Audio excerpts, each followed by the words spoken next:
Isang mapagpalang araw na naman po mga kapatid at muli tayo mag-aaral ng salita ng Diyos. At ang salita ng Diyos na ating pag-aaralan, ating puntong kukunin sa Kawikaan, Kabanata 3, talata 30. Sabi po dito, huwag makipag-away ng walang sapat na dahilan kung hindi ka ginagawan ng anumang kasamaan. Mga kapatid, mga magulang, mga kaibigan, ito po ang salita ng Diyos. Ang papuri, ang pagsamba ay para lamang po sa Kanya.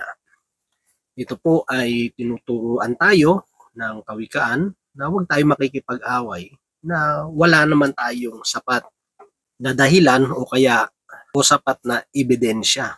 Diba? Alam naman natin sa mundong ito, kahit yung mga magkakaibigan, ay may mga tao na gustong sirain yung inyong pagsasama, yung maganda niyong relasyon. Kasi may mga tao na iinggit sa bonding nyo, sa relasyon nyo. Kaya yung iba gagawa at gagawa ng kwento para sirain kayo. Kaya siyempre kapag may naririnig ka, huwag ka kaagad magagalit. Kailangan mag-gather ka muna ng mga ebidensya, tingnan mo muna kung totoo ba o hindi yung narinig mo. Yung may dahilan ba, may sapat ka bang dahilan o rason para magalit sa tao. Kasi nagiging problema minsan, kahit ang Bible nagsasabi na ang unang narinig natin ay minsan inaari na nating totoo. Nadadala tayo sa emosyon natin, lalo na siyempre kapag ito ay tungkol sa iyo, di ba? Mag-iinit agad yung ulo mo, mag-iinit ka agad, magagalit ka agad. Lalo na kapag ang taong yun ay malapit sa iyo, yung sinasabi nilang gumawa sa iyo. No? Kaya minsan mag-ingat talaga tayo mga kapatid. Huwag tayo, kaya nga tinuturuan tayo dito, huwag tayong agad makikipag-away o haharapin yung isang tao na wala tayong ebidensya, wala tayong sapat na dahilan para magalit, 'di ba? Huwag tayong magpapadala sa emosyon natin. Hindi ibig sabihin na dahil may narinig kang hindi maganda na sinabi sa iyo, paniniwalaan mo na agad. Kasi paano 'yun? Kunyari nagpadala ka sa galit mo, tapos inuno ka lang pala. Nadala ka lang dun sa mga sinasabi ng mga taong walang ibang inisip kundi mag-away kayo o gulo ang iniisip nila, nagpadala ka sa emosyon mo. Yung tao naman na wala naman palang ginawang masama, pinagmumura mo, di ba? Ang sasama ng sinabi mo, sinira mo yung pagkatao, na imbis nilapitan mo doon, nag-usap kayo ng maayos, ang ginawa mo, pumunta ka doon sa ibang mga tao, no? Tapos pinagsasabi mo na kung ano yung mga narinig mo na sinabi daw tungkol sa iyo. So siniraan mo na doon sa maraming mga tao. Minsan ganun ang ginagawa ng tao eh. Hindi mo na nila dinedirekta yung mga taong may issue sila. Maghahanap muna yan ng pagkakwentuhan nila para i-justify na parang ako yung ako yung api, ako yung inapi, ako yung ginawan ng masama, di ba?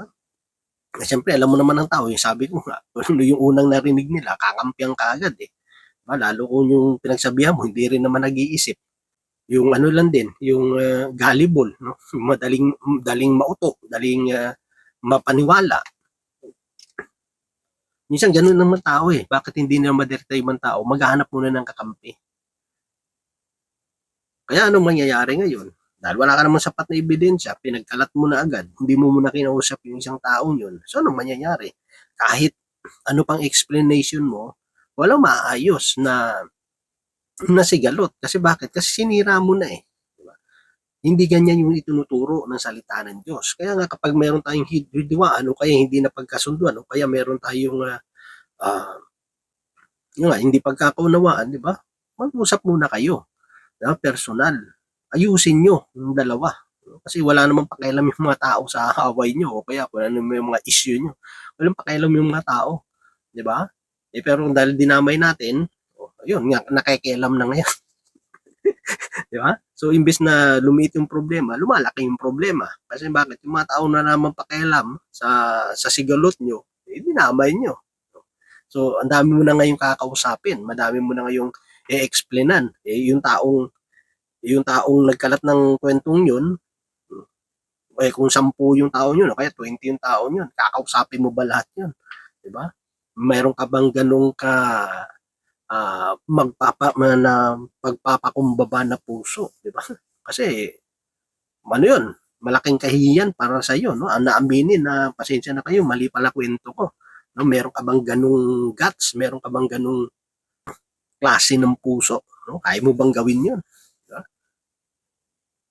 Kung hindi mo magagawa 'yon, at at mahirapan ka talaga ayusin yung pagkakamali mo dun sa taong 'yun. Kasi wala ka naman palang sapat na dahilan, wala ka naman palang sapat na ebidensya kung ano yung pinagsasabi mo.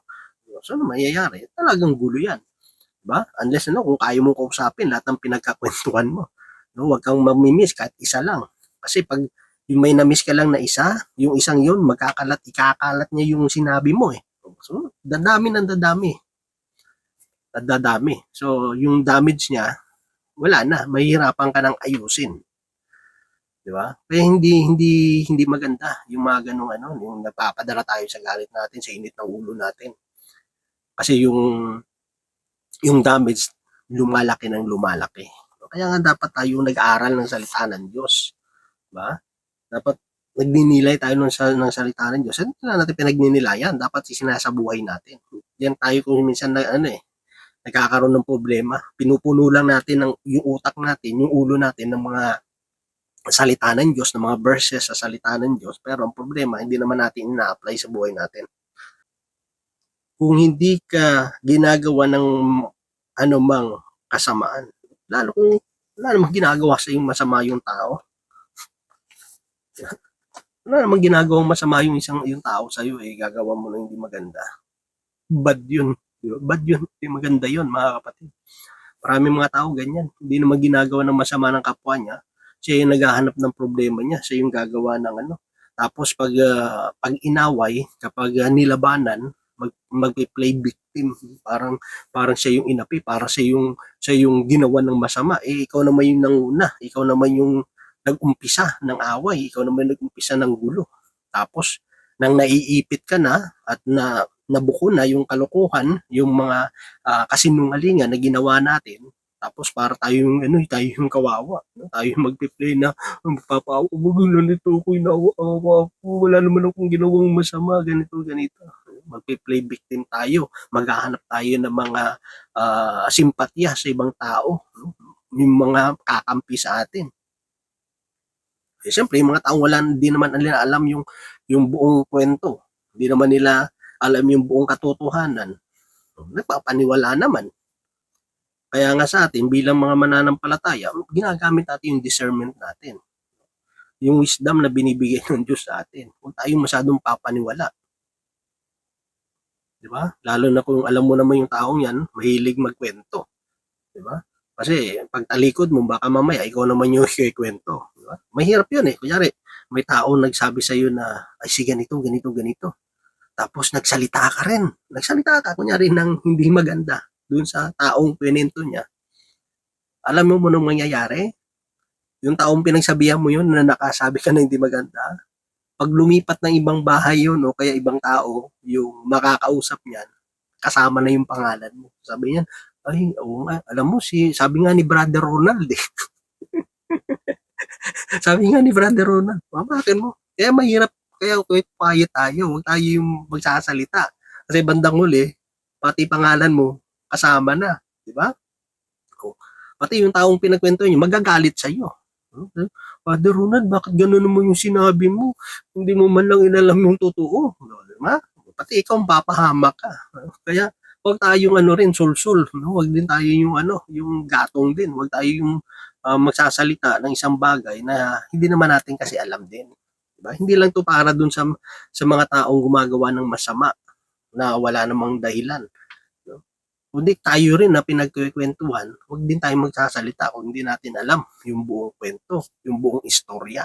Kasi bandang huli, magugulat ka, parang ikaw na yung pinanggalingan ng kwento. Di ba? Magugulat ka. Bakit ako parang ako yung yung pinanggalingan ng kwento, kwento lang naman din sa akin. Kaso nagsalita ka eh. So, dala-dala niya na ngayon yung pangalan mo. Di ba? Kaya si Brother Ronald, sabi nga ni Brother Ronald, ganito. Yung taong yan, ganito, ganito. Wala na. Pati ikaw na naka-isyoso. Di ba? Ikaw na medyo nagpabida rin, nagsalita rin, pinahamak mo rin buhay mo.